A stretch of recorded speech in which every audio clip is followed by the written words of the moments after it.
Hello everyone and welcome to your own channel Keshav Jha kings lab. तो आज हम लोग करेंगे चैप्टर 1 जिसका नाम है evolution and fundamentals of business. देखो कुछ बुक्स में इसका नाम बिजनेस ट्रेड एंड कॉमर्स भी लिखा हुआ है, ठीक है। तो कंफ्यूज मत होना, कंटेंट सारा सेम है, बस नाम को चेंज कर दिया। जैसे यहाँ पर हमने बात की है evolution and fundamentals of business, क्योंकि बिजनेस की बात कर रहे हैं। उसमें वो क्या करते हैं कि इस चैप्टर को जितने पार्ट में बांटा गया है, बिजनेस ट्रेड एंड कॉमर्स, उसके हिसाब से नाम रख दिया, दैट्स इट। तो इसमें कंफ्यूज मत होना कभी भी, ठीक है। तो चैप्टर 1 का हम लोग करेंगे पार्ट 2। पार्ट 1 में ऑलरेडी बना चुका हूं, उसको मैंने अपलोड कर दिया। अगर आप लोगों ने नहीं देखा है तो आप लोगों को बिजनेस स्टडीज क्लास 11 के नाम से प्लेलिस्ट का लिंक डिस्क्रिप्शन बॉक्स में मिल जाएगा, वहां पर आपको सारी वीडियोस मिल जाएगी, ठीक है। अब अगर मैं कल की बात करूं तो कल के वीडियो में हम लोगों ने क्या क्या पढ़ लिया। हमने थोड़ा सा हिस्ट्री के बारे में पढ़ लिया। हमने ये पढ़ लिया कि कैसे इंडिया का जो जियोग्राफिकल लोकेशन है वो इंडिया को सपोर्ट करता है, कैसे हम लोग वर्ल्ड इकोनॉमी में काफी अच्छे थे, कैसे सिल्क रूट ने हमारी हेल्प की थी, है ना। उसके बाद हम लोगों ने थोड़ा सा ग्रोथ के बारे में पढ़ा। ग्रोथ के बारे में हम लोगों ने फिर उसके बारे में इंडिजीनियस बैंकिंग सिस्टम के बारे में पढ़ा, और साथ साथ हुंडी के बारे में पढ़ा। मैं हुंडी पे इसलिए आया हूँ क्योंकि कल याद होगा मैंने आप लोगों को 6 तरह की हुंडी बताई थी, उसमें ना जो मैंने एक हुंडी का नाम लिया था वो थोड़ा गलत था, तो मैं जरा पहले उसे क्लियर कर दूं। ये मैंने ना ये बताया था आपको, कहते हैं दर्शनी। नहीं, ये एक्चुअली दर्शनी नहीं है, ये मिस्टेक है नाम में, यहाँ पर टाइपिंग में मिस्टेक है। ये धानी जोग है, ये एक मिस्टेक थी, ठीक है। दर्शनी में अपने पास कितने हैं? दर्शनी में अपने पास 4 है। धानी जोग में मुद्दती में कितने? मुद्दती में 3 है, 2 ये और एक ये नीचे वाली, ठीक है। सो आई होप आप लोग क्लियर हो गए होगा, इसका नाम दर्शनी नहीं है, इसका नाम है धानी जोग। क्लियर? इस वाले धानी जोग और इस वाले धानी जोग में क्या अंतर है कि इसमें कोई कंडीशन नहीं है, इसमें कंडीशन है, एक फिक्स्ड टर्म है। क्लियर हो गई बात? चलिए तो फिर स्टार्ट करें आज की वीडियो।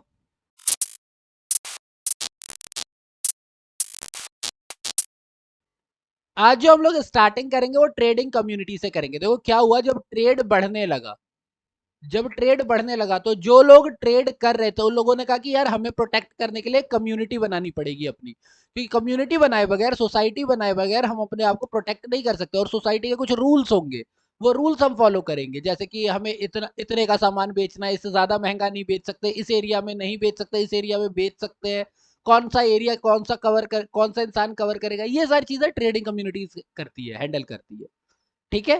तो क्या बोला हुआ है, in different part of the country different communities dominated trade. यानी हमारा देश बहुत बड़ा है, तो हमारे देश में अलग अलग एरियाज है, अलग अलग एरियाज में अलग अलग कम्युनिटीज थी। जैसे कि अगर हम बात करते हैं नॉर्दर्न रीजन में, नॉर्दर्न रीजन की अगर हम बात करते हैं तो पंजाबी और मुल्तानी वहां के बहुत बड़े मर्चेंट थे, ठीक है। अगर हम गुजरात की बात करते हैं तो भट्ट लोग वहां के, और गुजरात और राजस्थान में भट्ट लोगों ने अपना पूरा साम्राज्य बना रखा था, वो ट्रेडिंग कम्युनिटी थी, भट्ट लोग करते थे। वेस्टर्न इंडिया में इन लोगों को ही हम लोग महाजन कहते थे, ठीक है, महाजन लोगों का काम था।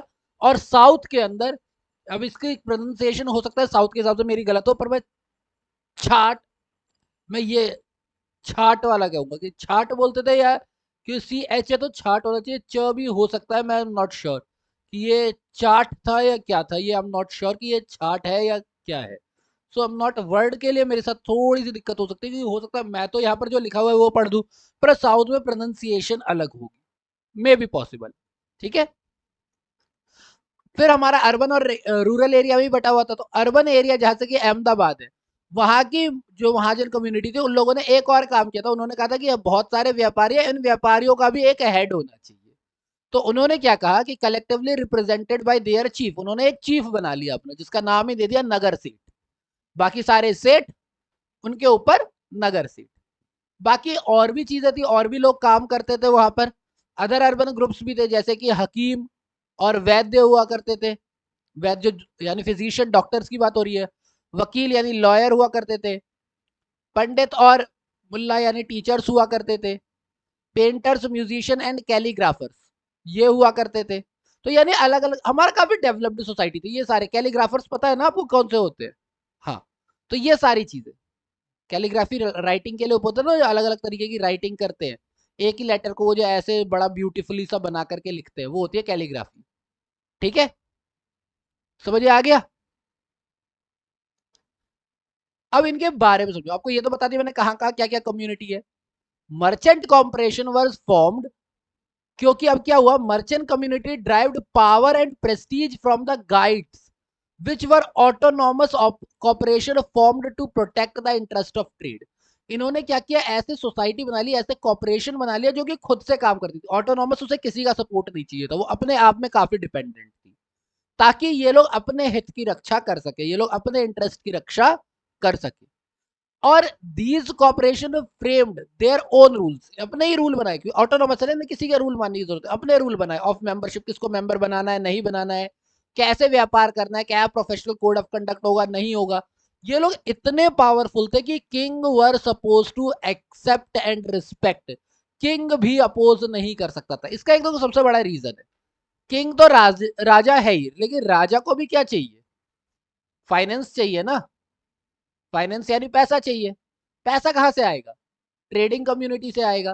तो एक ये भी बहुत बड़ा रीजन था कि किंग्स जो है वो भी, उनको भी इनके रूल्स क्या करने होते थे, एक्सेप्ट करने होते थे। ठीक है, अब उनके पास एक गिल्ड चीफ हुआ करता था। एक तो चीफ हो गए नगर सेठ, हो तो गुजरात कौन से एरिया में हो गए, हमारे महाराष्ट्र वगैरह के एरिया में हो गए। फिर गिल्ड चीफ जो होते थे उनका काम ये था कि वो लोन और टैक्स कलेक्शन पे ध्यान देते थे, मार्केट का टोल कितना होगा वो सेटल करते थे, जो भी फेलो मर्चेंट होंगे, और एक फिक्स सम ऑफ मनी देते थे कि भैया आपको इतना टैक्स राजा को पे करना है। तो गिल्ड चीफ का काम क्या था, बेसिकली टैक्स वगैरह लोन वगैरह कलेक्ट करने का काम था। तो ये हमने पढ़ा सारा का सारा किसके बारे में, कम्युनिटीज के बारे में। ठीक, तो इससे आपको ये तो पता चल गया होगा कि बिजनेस बढ़ रहा था, बिजनेस जो था ग्रो कर रहा था, ग्रो कर रहा था तो लार्जर एरिया कवर करेगा, ग्रो कर रहा था तो लार्जर एरिया कवर करेगा। जब लार्जर एरिया कवर करना है तो सामान पहुंचाना भी तो होगा, और सामान पहुंचाने के लिए क्या होगा, ट्रांसपोर्ट। अब हम लोग जिस टाइम की बात कर रहे हैं वहां पर अपने ना तो राइट ब्रदर्स आए थे और ना ही वो आए थे, कहते हैं जिन्होंने मुंबई में उड़ाया था, नाम मैं उनका भूल गया, पर सबसे पहले प्लेन उन्होंने ही उड़ाया था ना मुंबई में। एक बार पढ़ना जरा, राइट ब्रदर से पहले उड़ाया था उन्होंने। तो हम लोग एंशियंट टाइम की बात करें तो उस वक्त तो या तो लैंड हुआ करता था या तो फिर सी हुआ करता था, यही दो मोड ऑफ ट्रांसपोर्ट थे। एयर का उस टाइम पे इतना था नहीं, इतना क्या बोल रहा हूँ, उस टाइम पे था ही नहीं, इतना नहीं था, उस टाइम पे था ही नहीं। अच्छा, अब एरिया लार्ज हो रहा है तो एक इंसान कितना बड़ा एरिया कवर कर सकता है, उसे क्या चाहिए होगा, उसे अपने बंदे चाहिए होंगे बीच में बिजनेस करने के लिए, यानी इंटरमीडिएटरीज। ये सामान यहाँ से यहाँ तो पहुंचा दूंगा, लेकिन यहाँ से यहाँ पहुंचाने के लिए मुझे एक इंसान चाहिए जो इंटरमीडिएटरी की काम करेगा, है ना। तो राइज हुआ इंटरमीडिएटरीज का, क्योंकि बिजनेस बढ़ने लगा तो बड़े एरिया को कवर करने के लिए हमें क्या चाहिए, इंटरमीडिएटरीज चाहिए। It includes broker, commission agent, distributor of wholesale and retail goods, ये सारे क्या होते हैं, इंटरमीडिएटरीज होते हैं। इंटरमीडिएटरीज ने क्या किया, intermediaries provided security to the manufacturer by taking the responsibility for risk involve. यानी कि मान लो कि फर्म ए है, मैं ऐसे बताता हूँ, फर्म ए है, वो गुड एक्स बनाती है, ठीक है, और यहाँ पर, और वो स्टेट ए में, स्टेट वन में है। अब स्टेट टू में अच्छा खासा मार्केट है, गुड एक्स की डिमांड बहुत है, ठीक है, इसको इसके बारे में पता ही नहीं है, तो स्टेट से ही अलग है। तो एक बंदा है जिसका नाम है, कहते हैं बिचौलिया, एक नाम है, उसका नाम है बिचौलिया। वो स्टेट टू का रहने वाला है, उसे पता है कि स्टेट टू में डिमांड बहुत है यार गुड एक्स के लिए, गुड एक्स आ नहीं सकता। तो बिचौलिया जाएगा फर्म ए के पास, वो कहेगा एक काम करो ना यार, मैं रिस्क लेता हूँ, मैं रिस्क लेता हूँ, क्या तुम मुझे सामान बेचो और ये सामान मैं बिकवा दूंगा, बिका तो बिका, वरना ये लो अपने पैसे, पैसे तुम रख लो, कोई दिक्कत नहीं, मैं सामान बिकवा लूंगा। तो रिस्क इसने ले लिया ना, फर्म ए ने कहा ठीक है भाई, मेरे को तो जितने पैसे मिल रहे थे मिल गए। अब इस बिचौलिया ने क्या किया, वो जाकर के स्टेट टू में बेच दिया और अपना प्रॉफिट कमा लिया। तो ये जो रिस्क इन्वॉल्व था, ये किसने उठा लिया, बिचौलिया ने उठा लिया, ठीक है, मिस्टर बिचौलिया ने उठा लिया, बस हो गया काम खत्म। तो इससे इसको तो फायदा हुआ ना, इसका तो बिजनेस बढ़ गया ना, कहा वो सिर्फ स्टेट वन में बेच रहा था, अब स्टेट टू की डिमांड भी आने लगी, तो इसका तो प्रोडक्शन बढ़ गया, प्रोडक्शन बढ़ गया तो सेल्स भी बढ़ गई, है ना, सेल्स बढ़ गई तो इनकम तो बढ़ेगी बढ़ेगी। नेक्स्ट, क्योंकि हम लोग ऑलरेडी इंडिजीनियस बैंकिंग सिस्टम के बारे में पढ़ चुके हैं, तो इमरजेंस ऑफ क्रेडिट ट्रांजेक्शन यानी उधार, and availability of loans, advance, loans and advances enhanced the commercial operation. अब पहले ये जो फर्म ए है, फर्म ए को अपना पैसा होता, उसी से वो प्रोड्यूस कर पाती, ठीक है।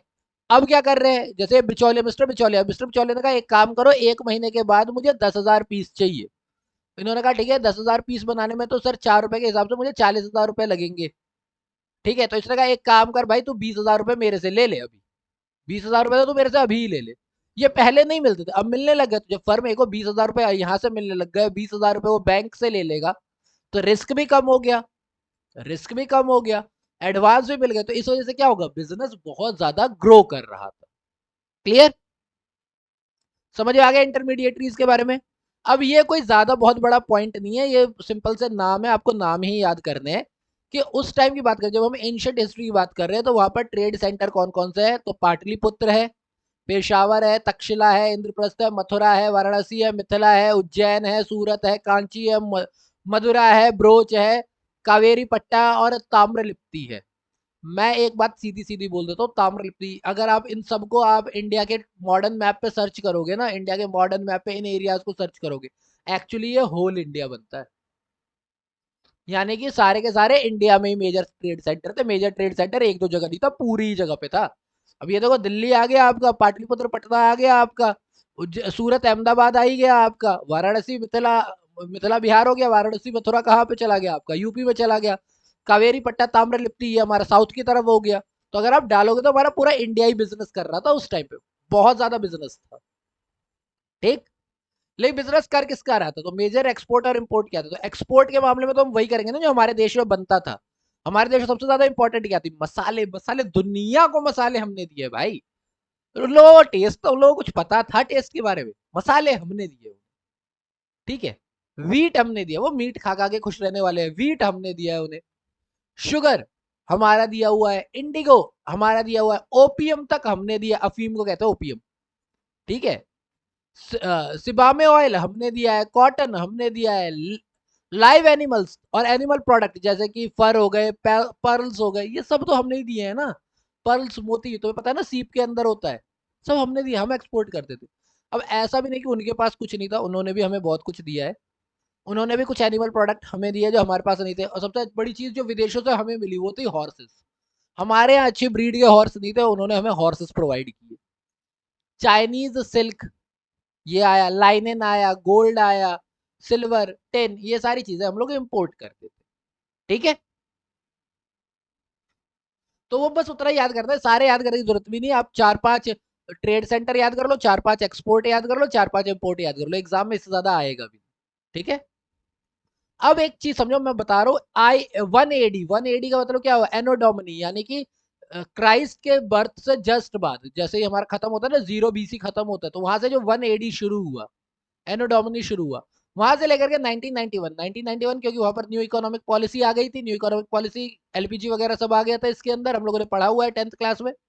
तो इसीलिए वहां से, यानी स्टार्टिंग ऑफ कैलेंडर से, अपना जो कैलेंडर स्टार्ट हुआ है वहां से 1991 के बारे में हम लोग पूरा पढ़ेंगे। ठीक है, 1 AD के अंदर अगर इंडिया की बात करोगे तो इंडिया 32% वर्ल्ड इकोनॉमी में कंट्रीब्यूट कर रहा था।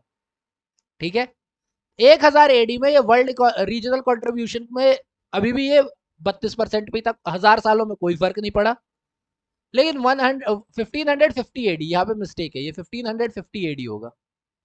ठीक है, 1550 AD में अब ये 24.36 पे आ गया। क्यों, 1600 में विदेशी आना शुरू हो गए थे ना, तो वर्ल्ड इकोनॉमी से अपना घटना चालू हो गया। 1600 AD जब ईस्ट इंडिया कंपनी आ गई, हम और घट गए। 1700 AD और कम, 1700 से 1750 इंडस्ट्रियल आउटपुट में 25% वर्ल्ड इकोनॉमी में थे हम लोग, तब भी हमारे यहाँ इंडस्ट्रीज थी, हैंडीक्राफ्ट इंडस्ट्री मेन थी इस टाइम पे, कंपनियां नहीं खुली थी, हैंडीक्राफ्ट मेन थी। ठीक है, फिर 1850 आया, 1850 में तो आप लोगों को पता ही है क्या हालत हो चुकी थी, इंडिया पूरी तरह से लगभग लगभग गुलाम हो ही चुका है हमारा। कहते हैं मंगल पांडे वाला जो फर्स्ट रेवोल्यूशन था, फर्स्ट रिवोल्ट ऑफ 1857, 1850 के करीब जो था, वो हमारा बर्बाद हो चुका था। तो यानी कि जहां हम 32% वर्ल्ड में कर रहे थे, हम कितने पे आ गए अब, 5-10% पे। ठीक, यहाँ पे टाइपिंग मिस्टेक है, ये 1870 है। 20 साल में हम लोग वर्ल्ड इनकम, ब्रिटिश एम्पायर के वर्ल्ड इनकम का 9.2% हो गए थे, यानी हम सिर्फ ब्रिटिश को कमा के दे रहे थे, अपने देश के लिए तो कुछ भी नहीं था 1870 के अंदर। 1900 के अंदर जब हम आए, 2% आ गए थे ग्लोबल पे, देख रहे हो यहाँ पर 25% कहाँ गिर गए, 2% पे, क्योंकि इंडस्ट्रीज का डेवलपमेंट हुआ ही नहीं। हैंडीक्राफ्ट वगैरह को खत्म कर देने लगा। आप लोग इको पढ़ रहे हो तो इको के अंदर आप लोग इंडियन इकोनॉमी के अंदर इंडियन इकोनॉमी क्लास 12 सॉरी नहीं पढ़ोगे, पर आप पूछोगे तो बता देंगे इंडियन इकोनॉमी के अंदर आप क्लास 12 में पढ़ोगे ये चीज। ठीक है, एकदम ही गिर गए। 1913 1914 फर्स्ट वर्ल्ड वॉर स्टार्ट हुआ था। हम लोग जहां पर ब्रिटिश एम्पायर को 9.2 दे रहे थे, ब्रिटिश एम्पायर के लिए भी 5.4 ही कर पा रहे थे। क्यों? क्योंकि है ही नहीं, ग्रोथ ही नहीं, गरीबी आ चुकी है इंडिया में, पूरी तरह बर्बाद हो चुका है इंडिया। लार्जेस्ट रीजनल कंट्रीब्यूशन से इस हालत में पहुंच चुके हैं हम। ठीक, 1952 आफ्टर वर्ल्ड वॉर टू, क्योंकि 1939 से 1945 तक चला था ना, और हम लोग 1947 में आजाद हो गए थे, तो 1951 में हमारा फर्स्ट जनरल इलेक्शन भी हो गया था। तो 1952 में हम लोग वर्ल्ड इकोनॉमी में जहां हम लोग कितना दे रहे थे पहले 25%, वहां पे हम कहा गिर के पहुंच गए। थोड़ा तो बढ़ाया, लेकिन कहां पहुंच गए 3.8%, 32 से कहां पहुंच गए 3.8%। समझ रहे हो कितना गिरे हैं हम लोग। फिर 1973 जब हमारी वो आई इंपोर्ट सब्सटीट्यूशन आया, इंपोर्ट सब्सटीट्यूशन और हमारा वो चाइनीज वॉर वगैरह भी थी। इंपोर्ट सब्सटीट्यूशन के अंदर हमारा क्या आया कि भैया हमें बाहर से सामान नहीं मंगाना, अपने देश में ही बनाना है, that is called import substitution. वो लेकर के आया था 3.1। और 1991 में हम लोग क्या लेकर के आए, इकोनॉमिक लिबरलेशन, यानी कि new economic policy, LPG NEP 1991। ठीक है, इसके बारे में आप लोग और ज्यादा डिटेल से पढ़ोगे। बस दो जगह याद रखना, एक तो यहाँ पर 1550 और यहाँ पर 1870 है, दो जगह वो टाइपिंग मिस्टेक्स है। क्लियर? बाकी ये सेम आपको एनसीईआरटी में भी दे रखा है टेबल, आप एनसीईआरटी से मैच कर लेना, कोई दिक्कत नहीं। देखो मैं मानता हूँ कि ये थोड़े वीडियोस बड़े हो रहे हैं, पर बिजनेस के चैप्टर ही बहुत बड़े बड़े हैं। अगर मैं 15-15 मिनट की वीडियो बनाऊँ ना, 10-12 पार्ट बन जाएंगे। इसीलिए थोड़ा सा आप लोग भी करो मेरे साथ कंट्रीब्यूट। क्लियर? इंडिपेंडेंस जब आ गई 1951 में हमारा इलेक्शन भी हो गया, 1947 में हम लोगों ने आजादी भी ले ली, 1951 में फर्स्ट टाइम इलेक्शन भी करवा लिया। तो उसके बाद 1 अप्रैल 1951 से हम लोगों ने 5 ईयर प्लान बनाने शुरू कर दिए। 5-5 साल के प्लान होते थे, जो कि 2017 तक चले हैं। 12 प्लान बने, 12 बार ये प्लान बने।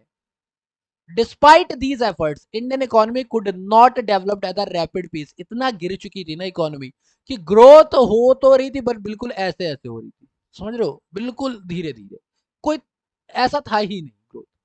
क्योंकि कैपिटल नहीं था, कैपिटल फॉर्मेशन नहीं थी। कैपिटल फॉर्मेशन आप लोग क्लास 10th में पढ़ चुके हो। कैपिटल फॉर्मेशन क्या होती है? कहते हैं कि जो हमारी एसेट है, एसेट को इंक्रीज करना, कैपिटल को बढ़ाना, कैपिटल फॉर्मेशन। तो वो नहीं हो पा रहा था, पॉपुलेशन बढ़ती जा रही थी, वो तो आज तक प्रॉब्लम है। एक्सपेंडिचर हम लोग किस पे करते हैं? डिफेंस पे, क्योंकि वॉर वगैरह का टाइम चल रहा था, इंडिया पाकिस्तान चाहे इंडिया चाइना हो, वॉर पे चल रहा था, तो खर्चा डिफेंस पे हो रहा था। इंफ्रास्ट्रक्चर अपने एरिया थे नहीं, इंफ्रास्ट्रक्चर का ही था, रोड वगैरह के देख रहे हो आज तक, रोड बिजली पानी का तो दिक्कत है ही हमारे, तो इंफ्रास्ट्रक्चर तो समझ ही रहे हो। तो ये हालत हुई थी हमारी। क्लियर? उस हिसाब से यहां तक हम लोग बहुत डेवलप कर गए। हालांकि जब 1991 में आए तो इंडिया ने कहा कि भैया ऐसा है, अब मिक्स्ड इकोनॉमी तो है, लेकिन मिक्स्ड इकोनॉमी के साथ क्लोज्ड इकोनॉमी रहने का कोई फायदा नहीं है, हमें वर्ल्ड के साथ ओपन होना पड़ेगा। इस टाइम पे मनमोहन सिंह जी जो थे, वो हमारे आरबीआई के वो थे, हेड थे, गवर्नर थे, तो उनका भी बहुत बड़ा योगदान है। ठीक है, तो इकोनॉमिक लिबरलेशन पे हम लोग आए, एलपीजी के लिए लेकर के आए। Because of this now India is the fastest growing economy in the world. फिर डिजिटल इंडिया आया, मेक इन इंडिया आया, ये तो 2014 के बाद बहुत सारे आए, स्किल इंडिया आया, are expected to help the economy in terms of export and import. Clear? Trade and commerce has played an important role in growth of an economy from time immemorial, यानी कि time की बात ही करोगे तब से भी बात ही नहीं कर सकती। ये वही चीज है जो हमने पहले पढ़ी थी, उसी को दोबारा से दे रखा है कि हमने क्या पढ़ा है कि हड़प्पा मोहनजोदाड़ो जो थे वो इंपॉर्टेंट थे ही। ये वही पैराग्राफ है जो सबसे पहले पार्ट में हम लोगों ने किया था, और तब हमने इंट्रोडक्शन के तौर पे पढ़ा था, और अब हम इसलिए पढ़ रहे हैं ताकि अब आप सारी चीजें समझ चुके हो कि कैसे हमारी ग्रोथ हुई है। अब नेक्स्ट पार्ट में मैं बिजनेस के बारे में पढ़ाना स्टार्ट करूंगा। बिजनेस क्या होता है, क्यों होता है, कैसे होता है, क्या इसके टाइप होते हैं, ये हम लोग पार्ट 3 के अंदर करेंगे। आज के लिए मैं क्लास को मतलब वीडियो को यहीं पे एंड करता हूँ। आई होप आपको वीडियो अच्छी लगी होगी। वीडियो अच्छी लगी होगी तो थम्स अप करो, मुझे वीडियो को लाइक करो। मुझे क्या करोगे? वीडियो को लाइक करो। अच्छा लगा कुछ तो कमेंट करके बताओ, बुरा लगा कुछ तो कमेंट करके बताओ, ताकि उसे सुधार सकूं मैं। ठीक है, चैनल सब्सक्राइब नहीं किया तो क्यों नहीं किया अब तक, कर दो चैनल सब्सक्राइब। चैनल सब्सक्राइब करो और अगर लगता है कि वीडियो अच्छी है तो वीडियो को शेयर भी करो अपने दोस्तों के साथ। ठीक है, बाकी मिलता हूँ अगली वीडियो के साथ। Till then be safe, keep learning and thank you for your time.